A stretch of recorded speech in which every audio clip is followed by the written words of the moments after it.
to get into this, it actually brings up a good point, though. Something I was thinking about today, because Miss Lauryn Hill, y'all done upset El Boogie so much that you made her come out of hiding. Uh, I have to go in the shade room and read you guys what she said. She posted the world's longest tweet, or I don't know, was it a tweet or an Instagram upload? I have no idea, but it was very long, and this is all over her daughter Selah. I think that's how you say her name. I love that name, by the way. She was on Instagram Live talking about her parents and how her, her father wasn't really around as much as she would have wanted him to be, and I guess she quote unquote said that her mom, Lauryn Hill, beat her like a slave. Now, that's just a term we use. People take things so literally. I mean, all of us done got beat once or twice. I have. Just shake them. Just shake them. Just shake them. Just shake them. Okay. Okay.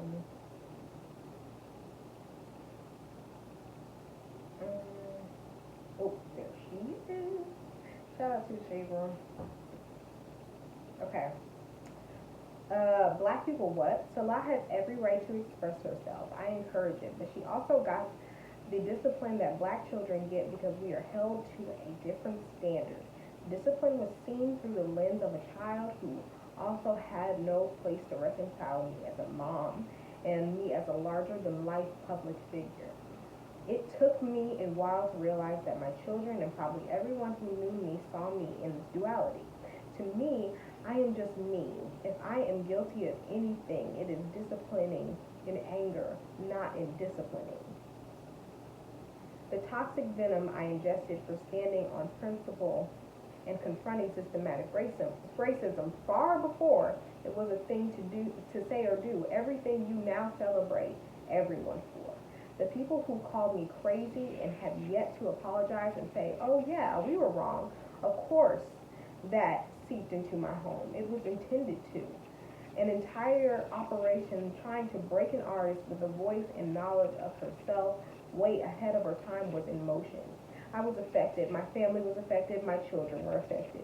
I discussed with Selah what it must have been like having a child while being hunted by Nazis, or what it was like for the children of runaway slaves. The child just being a child puts her and everyone else's life in jeopardy. Keeping the child quiet to escape the danger is also saving the child's life. Imagine that.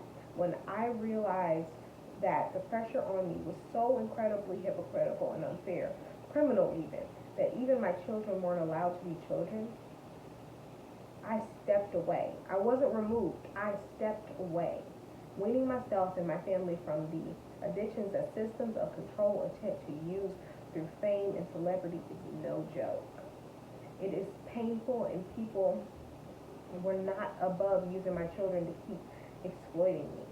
Keeping a child sober-minded in the midst of everyone trying to seduce and bribe and coerce is an incredibly challenging thing to do. To sell a few million copies of recording and see the wolves and sharks for yourself before you determine what's appropriate and what's not. The danger was real, and this danger I faced alone, unsupported as I should have been, and dumped on by the same people who only a few years before built a fortune off the same gift they later tried to deny and then copy. That's the truth. Do you know how many wannabe El Boogies there are? Okay. Anyway, that is not cute. You tell me that's been out the whole time. Anyway, my life has been about protecting my children from all kinds of danger, and that's only possible when you protect yourself from danger as well. Selah is on a road to healing and contextualizing her childhood and has allowed her process. But if you come for me, come for your own mama. and those absent fathers. Comfort them too. Your parent, your great grandparents, your great great grandparents, your great great great grandparents, Caribbean parents, African parents, and everyone else damaged and judged for being black and forced to conform and assimilate to Western standards of order, shaped through the filter and lens of anti-blackness. As my children mature, they see the state of the world. Before that, all they saw was me seemingly blocking the fun, not me aggressively blocking the trap. Selah and I speak often, and she knows we are both working through our stuff, the exploitation, the abandonment, the mistreatment, and the muzzling of our own gifts and intelligence to make it more comfortable for others, which is a big mistake to do. It can only lead to impulsion and explosion. We're both learning and healing, and each of my children has a similar story and journey. All of you in a rush to crucify someone, careful who you string up or nail. You might have an extremely limited view of the actual reality. We all hate abuse and exploitation. Sometimes in an effort to fight against it, we can easily become the abuser, the exploiter, and this is what we have to watch for. No one is exempt from needing to watch themselves in this way. My children are strong-willed and powerful, but I discipline them at home. I'm making up my own words. Better I discipline them at home than have them shot down in the streets or locked up. They are not necessarily passive people, but they are also learning to navigate a world full of beauty, but also full of danger. This was in no way easy to do as a single parent battling a public attack for not conforming and single-handedly financially responsible for so many. My children's families on both Hill and Marley sides have been haunted and persecuted for speaking out against and challenging the social, political, and economic and spiritual dynamics that require a terroristic fear be put in black people in order to control them. I had never heard be put in that way before. Expression is necessary for healing. People are quick to judge the content of Selah's conversation without understanding the gravity of her life. There is so much more to the story than the pieces people try to glean. This is really long, I'm so sorry. Chop and screw and run with. If you are one of these people under the illusion that money somehow simplifies life and solves all the problems, look at the examples of Amy Winehouse, Whitney Houston, Bobby Christina Brown, Prince, Michael Jackson, Sam Cooke, Kurt Cobain, Marvin Gaye, Biggie Smalls, Tupac Shakur, Nipsey Hussle, Juice WRLD, Pop Smoke, Lil Peep. I could go on. Sometimes fame and money amplify not only problems, but can magnify the darkness and most cruel and selfish qualities in humans. Greed, jealousy, envy, covetousness, violence, fear. People see someone who they think is powerful or has something they want and scan for the slightest vulnerability to exploit.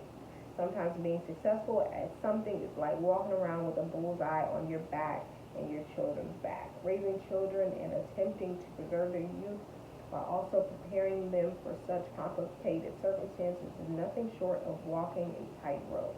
It requires impeccable balance.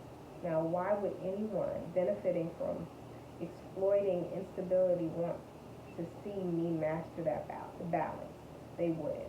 Could you imagine what the world would look like if someone said, hey, this or that artist has an addiction problem, or if this one is being taken advantage of, how can we help, rather than turning it into news?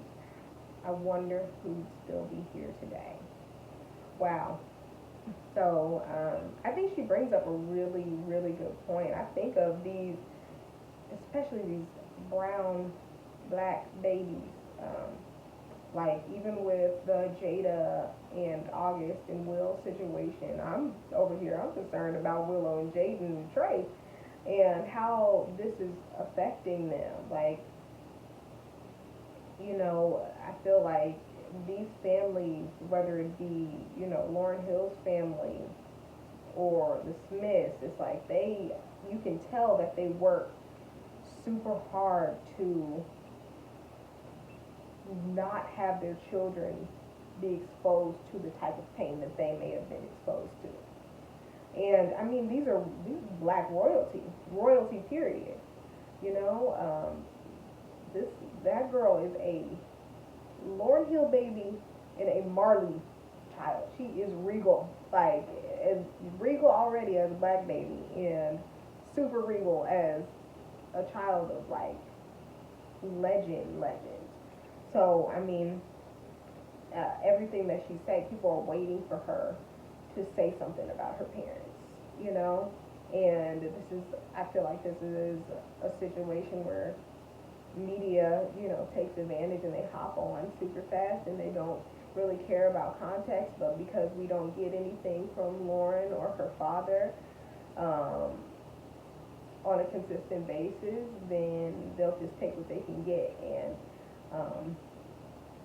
you know, people's kids are at risk. I see the media, even with the Kardashian babies, like everything that they do, they're on live. And Mariah Carey and Nick Cannon's baby, they're on their lives, and the news is reporting it. You know, entertainment news, and that's freaking weird. That's really odd. So I mean, just protect the babies. But yeah, so Lauryn is, you know, she's one of the people that had to get out of the industry, and I don't blame her. I love Lauryn Hill though. She's been one of my favorite, aside from Whitney Houston, probably in my top 3 favorite singers, musicians of all time. Yeah, and that's just that, and I'm not taking it back. Bloop. Ain't no competition for